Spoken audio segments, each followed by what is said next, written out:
Welcome to our new class where we will solving Jamia MBA 2021.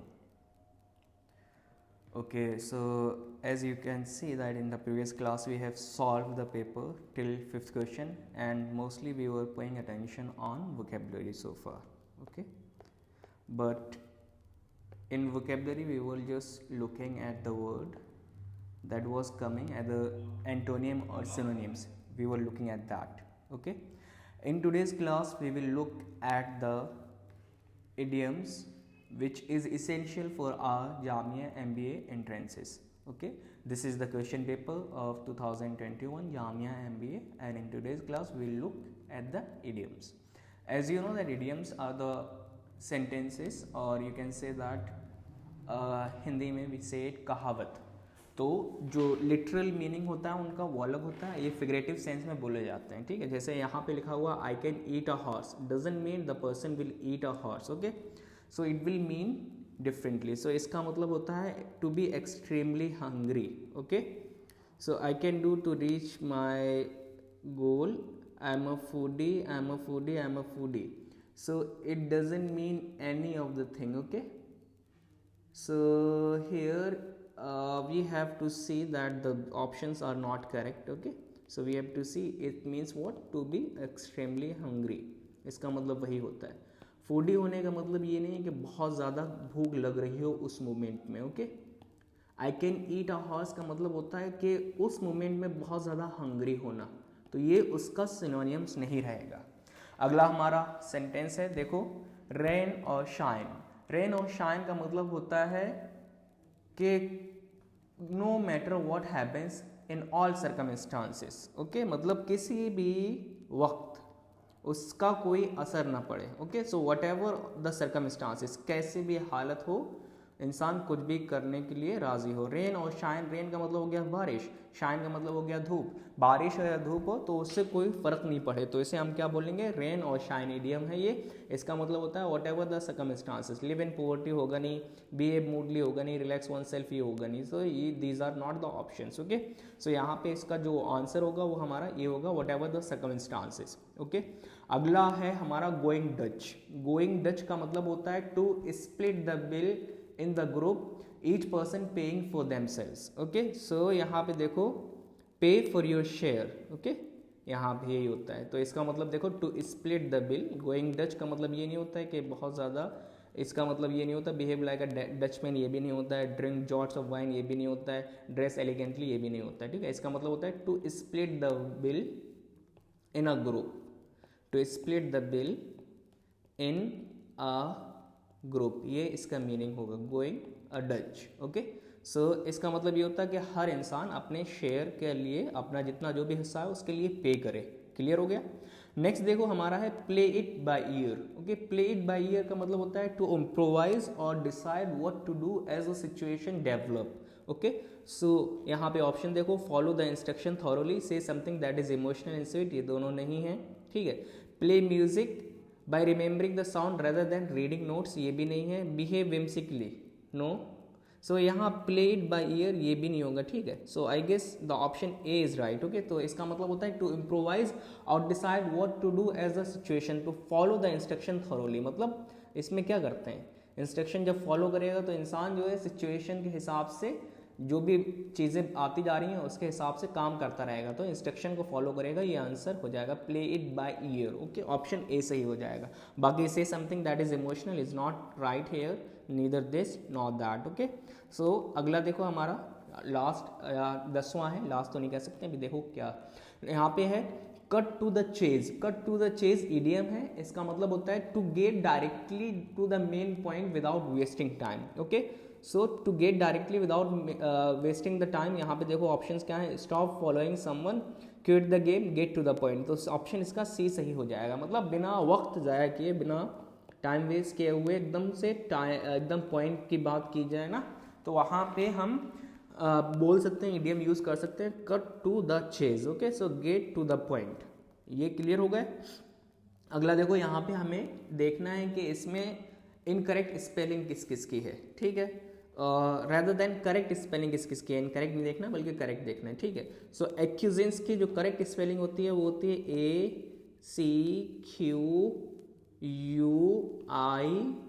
AQUIESCENCE, okay. अब यहाँ देखो इससे मिलती जुलती स्पेलिंग कौन सी है, यहाँ पे AQIE सही है, SENCE सही है, B हमारा सही हो जाएगा, ये हमारा सही नहीं होगा, ठीक है, स्पेलिंग गलत है, ये भी हमारा सही नहीं होगा, स्पेलिंग इसमें क्या है, स्पेलिंग इसमें आई मिसिंग है, ठीक है, ये भी हमारा सही नहीं होगा, और इसमें साइंस लिख दिया है। पहला वाले में क्या हुआ, पहले वाले में सी में मिसिंग है, तो ये भी हमारा सही नहीं होगा, ऑप्शन बी हमारा सही हो जाएगा, AQUIESCENCE एक्यूजेंस, ओके, क्लियर हो गया। अब है यहाँ हमें सबसे ऑड वर्ड देखना है, ठीक है। सो वर्ड है हमारा प्रोपिशिएट। प्रोपिशिएट का मतलब होता है टू अपीज, ओके, किसी को खुश करना, टू अपीज और placate someone, okay, to appease और प्लैकेट समवन यानी किसी को खुश करना, ओके, तो इसका मतलब वही होता है, ठीक है। प्रोपिशिएट का मतलब वही हो गया, इसका मतलब इसे हम बोल सकते हैं, इसे स्पेसिफाई करने के सेंस में यूज कर सकते हैं प्रोपिशिएट को, ठीक है। अगला है एप्रिशिएट। एप्रिशिएट का मतलब होता है कि किसी की वैल्यू को रिकग्नाइज करना, ठीक है, एप्रिशिएट का मतलब वही होता है ना, तो एप्रिशिएट। फिर अगला है एप्रिशिएट को हम बोल सकते हैं वैल्यू, है ना, किसी की वैल्यू रिकग्नाइज करना, या रिकग्नाइज ही बोलो, सिंपल रिकग्नाइज। एप्रिशिएट का मतलब वही होता है रिकग्नाइज करना, वैल्यू करना, ये सब उसके सिनोनिम्स हो जाए, एक्नॉलेज करना, ठीक है। अपीज का मतलब होता है टू काम और सेटिस्फाई समवन, ओके, टू काम, इसका मतलब ये देखो यहाँ पे है टू काम और सेटिस्फाई समवन। सेटिस्फाई समवन का मतलब क्या है, किसी को राहत पहुंचाना, उसी सेंस में यूज करेंगे, ठीक है। अगला लास्ट वर्ड जो है वो हमारा है कंसिलिएट। ये जो है इसका मीनिंग देखते हैं क्या है, इसका मीनिंग होता है टू मेक पीस। रिकंसिलिएशन सुना होगा आपने वर्ड, ठीक है, to make peace, to make peace, this is C, to make peace और विन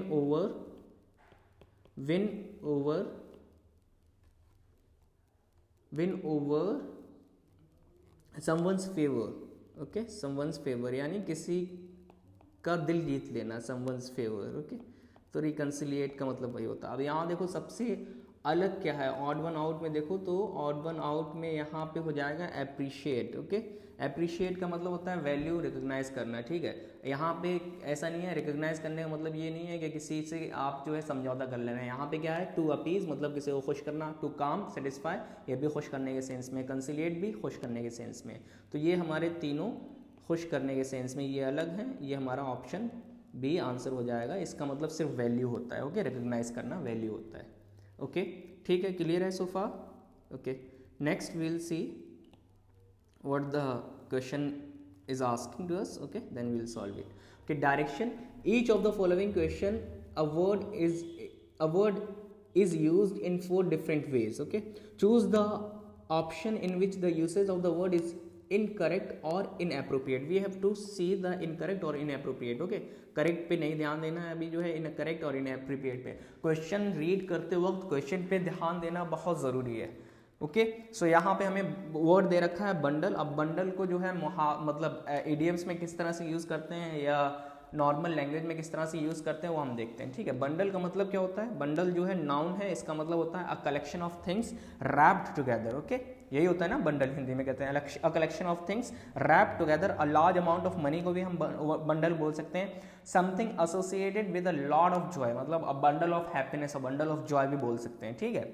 अब यहाँ देखो पहला सेंटेंस क्या है, the new born baby was a bundle of Joy. तो अभी हमने देखा था एसोसिएटेड विद हैप्पीनेस, तो ये हमारा सही हो गया, ठीक है। बंडल ऑफ जॉय का मतलब क्या, कॉमन इडियम है, इसका मतलब होता है ग्रेट हैप्पीनेस।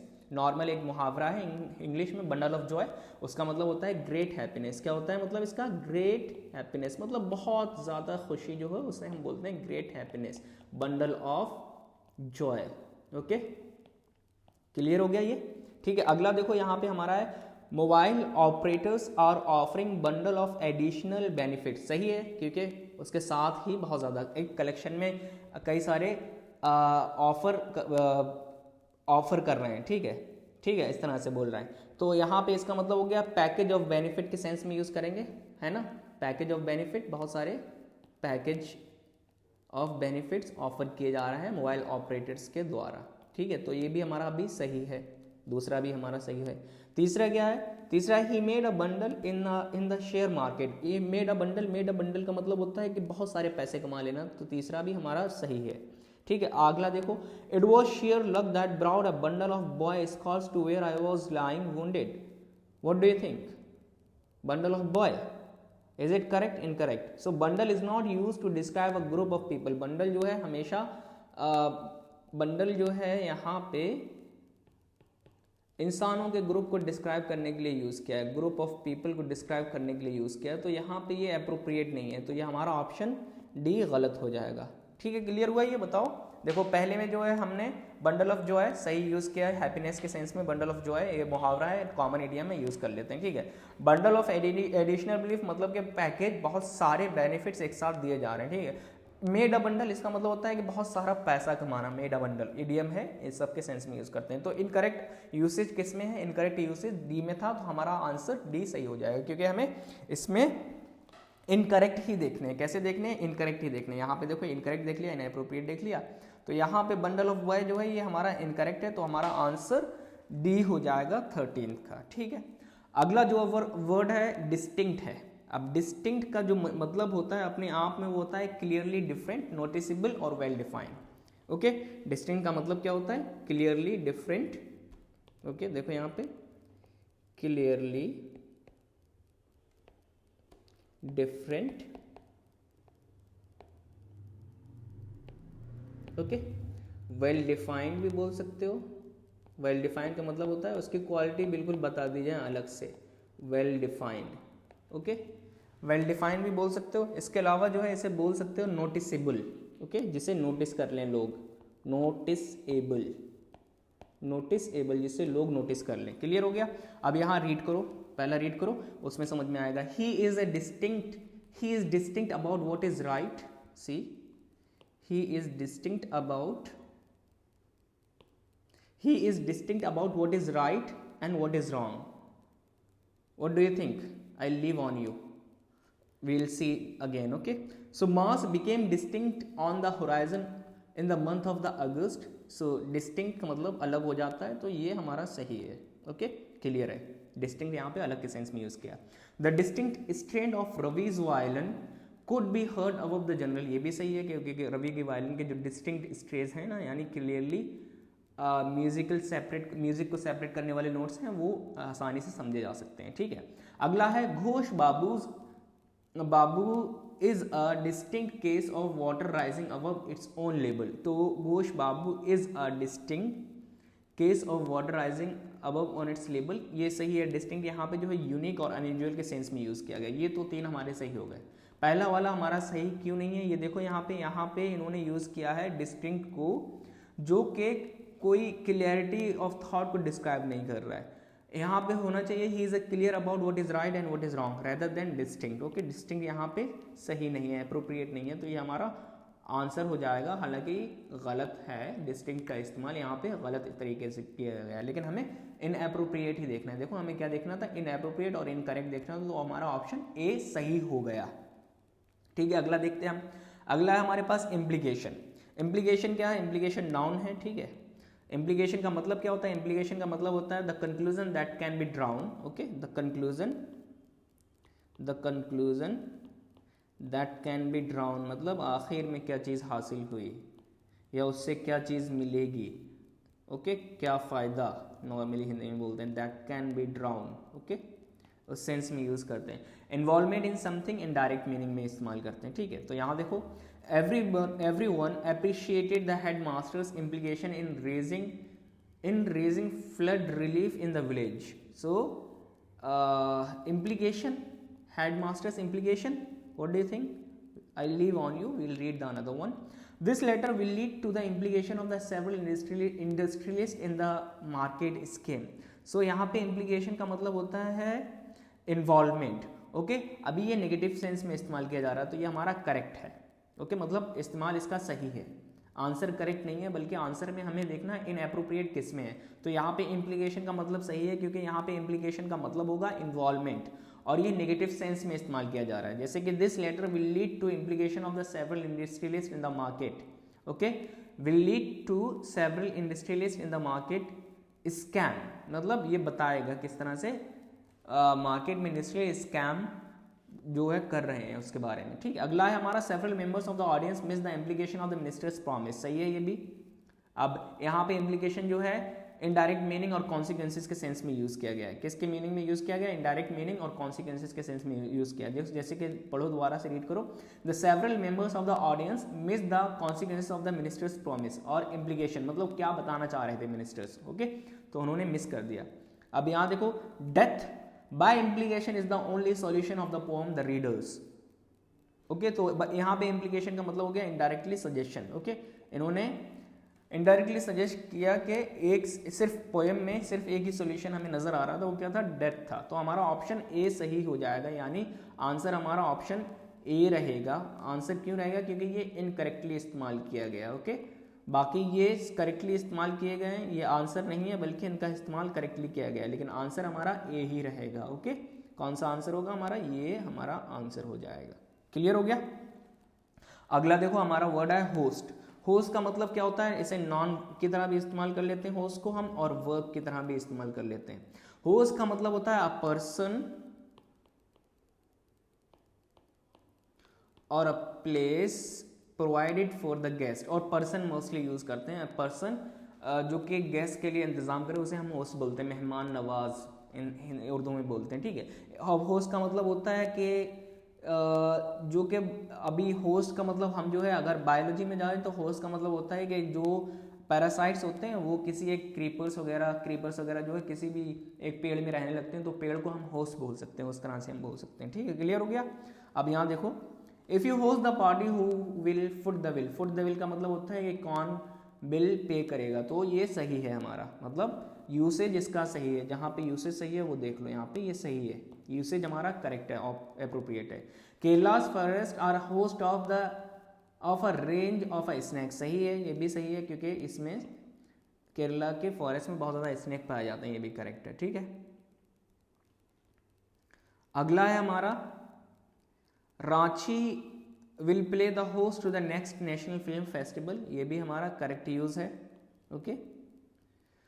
अब अगला देखो, अ virus has infected the host computer, correct. अब ये भी हमारा सही लग रहा है, यहाँ पे किसी में गलती नहीं लग रही है, तो सारे ऑप्शंस यहाँ पे सही थे, okay. So we can not say that if you look at it closely, if you host the party मतलब आप पार्टी होस्ट करोगे। Kerala's forest are host to भी सही है हमारा। Ranchi will play the host to, ये भी सही है हमारा। A virus has infected the host to, इसमें कोई भी गलत नहीं है, सारे सही हैं, okay. May be this was the question that could be challenged by the people in 2021, okay, because we are looking at the question paper of 2021, okay। Last है हमारा शॉर्ट। शॉर्ट का मतलब देखो, शॉर्ट नॉन भी होती है, short verb भी होती है, ठीक है। अब शॉर्ट का मतलब क्या होता है, देखो शॉर्ट का मतलब होता है अ टाइप, ओके, और कैटेगरी, ओके। शॉर्ट का मतलब क्या होगा, टाइप और कैटेगरी, उस सेंस में यूज करते हैं। और इसका मतलब होता है टू अरेंज और क्लासीफाई, अरेंज करने के लिए भी बोल सकते हैं कि हमने सॉर्ट आउट कर दिया है, हमने अरेंज कर लिया है। क्लासीफाई करने के सेंस में भी इसे इस्तेमाल करते हैं। क्लियर हो गया, उस दोनों सेंस में इस्तेमाल करते हैं। This is single F, okay, classify. अब यहाँ पे देखो, यहाँ पे लिखा व्हाट सॉर्ट ऑफ चीज do you want in use in your pizza, सही है। कौन किसी किस्म का, किस टाइप का चीज चाहिए, ये भी सही है। Farmer of all sort attending the rally, सही है, ये हर तरीके के फार्मर्स ने जो है रैली अटेंड की। They serve tea of a sort on this train, tea of a sort on this train, या चाय की तरह कुछ इस्तेमाल इस ट्रेन पे सर्व करते हैं, सही है, okay. Let's sort these boys, no, ये this looks incorrect, okay. All sort ये इनकरेक्ट लग रहा है, ठीक है, ये इनकरेक्ट है। क्यों इनकरेक्ट क्यों है, यहाँ पे देखो, should be farmer of all sorts attended the rally, farmers of all sorts यहाँ पे बिना एस के इस्तेमाल किया है, ठीक है। ऑल सॉर्ट्स यहाँ पे इस्तेमाल बिना एस के किया है, यहाँ पे होना चाहिए एस और टी एस, हर किस्म के, एक ही किस्म के फार्मर थोड़ी होते हैं। अब यहाँ पे चाय की तरह कुछ दिया जाता है, let's sort of these boys into the group, यहाँ पे वर्ब की तरह इस्तेमाल किया, तो वहाँ पे प्लूरल इस्तेमाल करना चाहिए, तो वहाँ सिंगुलर इस्तेमाल किया। क्लियर हो गया? सो हमारा आंसर, या इसका आंसर देखोगे, इसका आंसर हमारा बी सही है, मतलब यहाँ पे इनएप्रोप्रिएट इस्तेमाल किया था। इसमें 16 में कोई भी आंसर, कोई भी ऑप्शन गलत नहीं है, तो ये चैलेंज किया जा सकता था। ठीक है, सो ये था हमारा 2021 का MBA का क्वेश्चन पेपर, जहाँ पे हमने जो है अलग अलग तरह के क्वेश्चन देखे थे। इडियम्स को देखा था, इडियम्स को बहुत आसानी से हमने सॉल्व कर लिया था। देन उसके बाद स्पेलिंग एरर्स के सवाल थे, ओके, स्पेलिंग एरर के सवाल कर लिया था। फिर उसके बाद जो है हमारे एक वर्ड को इनएप्रोप्रिएट वे में किस तरह से इस्तेमाल किया गया था, वो भी हमने देख लिया था। इसी तरह से हम अगली वीडियोस में जंबल वर्ड्स की एक्सरसाइज, इडियम फ्रेजेस और रीडिंग कॉम्प्रिहेंशन सॉल्व करेंगे। तो बने रहिए स्टार एजुकेशन सेंटर के साथ, और आपको हर दिन एक नई वीडियो इस YouTube चैनल पे मिलेगी और बेहतरीन गाइडेंस और सॉल्यूशन प्रोवाइड किया जाएगा। Thank you for joining.